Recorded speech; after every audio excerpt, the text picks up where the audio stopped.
Telangana ఆరుట్లో public school మంత్రి అజారుద్దీన్ సందర్శించారు. దాదాపు 3 గంటల పాటు విద్యార్థులతో మమేకమై ఆయన పాఠశాల మౌలిక సదుపాయాలను పరిశీలించడంతో పాటు విద్యార్థులతో కలిసి క్రికెట్ ఆడారు.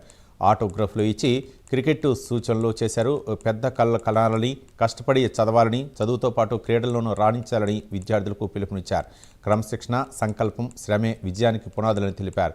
ఉపాధ్యాయులు, తల్లిదండ్రులను గౌరవించాలన్నారు.